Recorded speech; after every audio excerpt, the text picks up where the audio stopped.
Faire un film d'horreur dans un hôpital, c'est ultra flippant. En tout cas, ça marche toujours sur moi.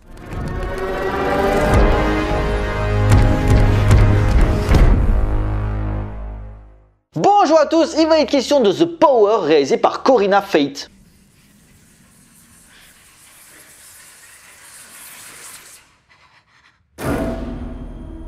L'histoire se passe à Londres en 1974, alors que le pays se prépare à d'importantes coupures d'électricité.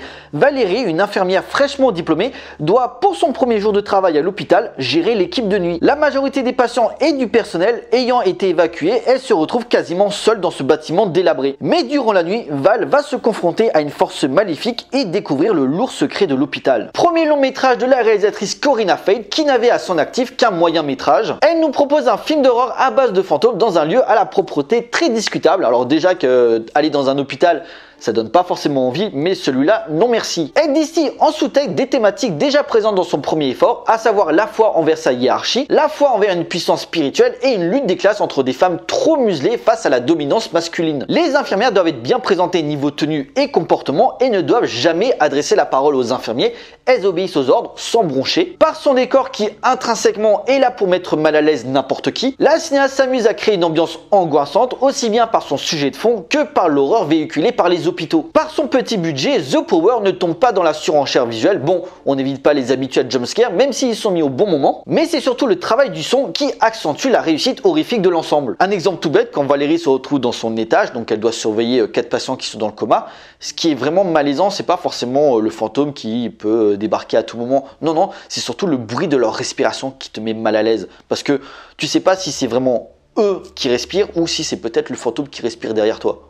Ça, c'est flippant. Mais c'est vraiment quand Val, interprétée par la talentueuse Rose Williams, s'enfonce dans les couloirs sinistres en quête d'une source de lumière que le malaise du spectateur prend forme. La cinéaste, comparée aux grosses productions où le chef opérateur t'aurait éclairé ça à fond, ce qui fait que du coup t'aurais perdu la substance même que le film veut véhiculer comme concept, le film aurait perdu sa nature même. Or, ici, la cinéaste va à fond dans son concept. Les seules sources de lumière qu'on a, c'est soit c'est une bougie, soit c'est une lampe. Rien de plus. Plutôt que de filmer en plan d'ensemble pour montrer une quelconque menace, non, la caméra reste braquée en plan rapproché sur son héroïne. Et comme il fait entièrement noir, tu sais pas si derrière elle, il y aurait quelque chose qui pourrait l'attaquer. La première partie étant assez pauvre en termes de sensations, elle permet néanmoins de poser le cadre et les enjeux, tout en gardant une esthétique gothique proche des films d'horreur de la Hammer sortis durant les années 50 et 60. Puis vient la coupure du courant, conséquence du blackout de l'État, et tout le bâtiment se retrouve dans le noir. Un chapitre sombre de l'Angleterre où une grève des mineurs entraîna un rationnement d'électricité limité à 3 jours par semaine. Alors certes, un film de fantôme où ça joue sur la carte de l'obscurité, des portes qui grincent, voire pour signifier l'arrivée de la créature une odeur de brûlé, on a déjà vu ça. Malgré tout, avec son peu de moyens, Corinna Fate, qui veut dire foi en anglais, comme quoi c'est pas anodin, d'ici un contexte MeToo avec un point de vue purement sociétal. Une nouvelle révolution dans le cinéma avec cette vague de jeunes réalisatrices qui veulent s'inscrire dans un genre souvent estampillé réservé aux hommes. Vu le caractère visuel et subversif de ces films véhiculés dans l'inconscient collectif, Rose Glass, Ali Willow, Jennifer Kent, voire Julia Ducournau, elles sont pas là pour faire de la figuration. Et Corinna Fate les accompagne, même si comparée aux autres, elle embrasse littéralement l'horreur pure. Cet hôpital au caractère symbolique dissimule de facto plusieurs niveaux de lecture, la situation et la mentalité actuelle de ce lieu, le passé de l'hôpital où on utilise un événement tragique, voire le passé de l'héroïne qui traîne soi-disant une sale réputation durant ses études d'infirmière. Enfin, le truc c'est que quand elle est à son étage, elle se retrouve avec une ancienne fille de sa classe avec qui elle s'entendait pas spécialement, qui laisse courir la rumeur, la pétasse de service quoi. Un moyen pour la cinéaste de caractériser les violences faites aux femmes, le côté carcéral où ces infirmières se retrouvent prisonnières et incapables de se défendre de ce qu'on leur fait subir, se heurtant à des murs quand elles veulent témoigner. C'est une scène où Val a été agressée par on ne sait quoi.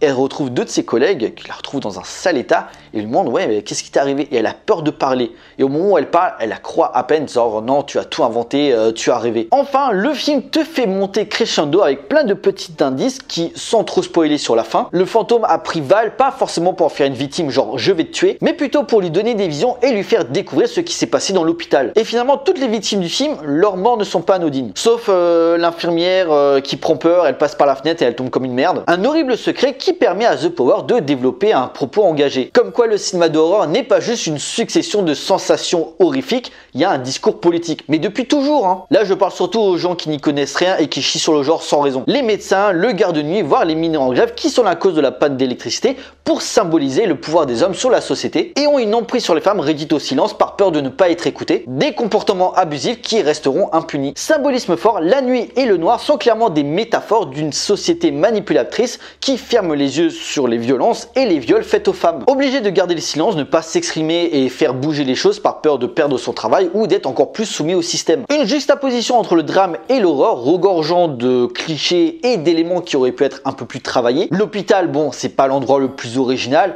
Les jumpscares, même si posés avec parcimonie, sont quand même assez prévisibles. Et le scénario, même s'il se suit sans difficulté, au moment où tu as compris un petit peu le mécanisme, tu sais à peu près où ça va aller. Malgré tout, la narration est quand même assez passionnante et t'as envie de savoir qui est le mec qui a foutu la merde. Mais il y a un vrai savoir-faire dans les cadres et comment elle nous enfonce dans le noir pour nous mettre en tension. La musique peu présente n'en rajoute pas des caisses lors des scènes horrifiques, c'est vraiment le travail du son qui est le gros point fort. Jouant sur la notion de silence pour créer le malaise, où finalement l'originalité de The Power n'est pas dans l'horreur qui accumule des codes rebattus, mais c'est dans la manière d'utiliser la peur que le film arrive à se démarquer. Certains pourront s'emmerder parce que c'est pas comme les grosses productions où il faut que tu restes éveillé toutes les 5 minutes. Parce que pour les gros studios, le public visé ne sont que des ados débiles qui ne savent plus apprécier une ambiance horrifique. Du coup, faut le faire sursauter tout le temps. Sauf que ça atteint vite ses limites. Ici, traitant d'une époque où le surnaturel était intimement lié aux croyances, Corinna Fate apporte une touche de modernité bienvenue, s'amusant à brouiller les pistes aussi bien sur la nature de la créature, mais aussi l'héroïne. Si juste à certains moments la réalisatrice aurait pu éviter de surexpliquer certaines situations, j'aurais pratiquement rien eu à redire sur le film. Mais il faut quand même le voir, les plans sont magnifiques, c'est super bien filmé, c'est un film d'horreur modeste mais efficace. En conclusion, The Power confirme qu'on peut avoir un simple concept, s'il est bien exploité, on peut arriver, malgré des moyens limités, à jamais perdre de vue ses enjeux entre épouvante old school, drame humain et féminisme assumé mais jamais gratuit. Superbement interprété, le film sans être autorisant distille une atmosphère poisseuse et relançant l'intérêt en deuxième partie, car bousculant nos codes moraux, une horreur indé parfaite pour s'exprimer qui démontre qu'il va falloir suivre de près la carrière de Corinna Fate dans les années à venir. Vivement déconseillé aux gens qui ont peur du noir. Voilà, cette vidéo est à présent terminée, j'espère qu'elle vous a plu, n'hésitez pas à liker, à partager auprès de vos amis si vous en avez. N'hésitez pas à me laisser des commentaires pour me dire ce que vous avez pensé du film. Je vous encourage à me suivre sur les différents réseaux sociaux pour suivre l'actualité de la chaîne et surtout, abonnez-vous pour la soutenir. Pour nous, on se retrouve pour une prochaine vidéo, d'ici là, portez-vous bien, allez voir des films, ciao.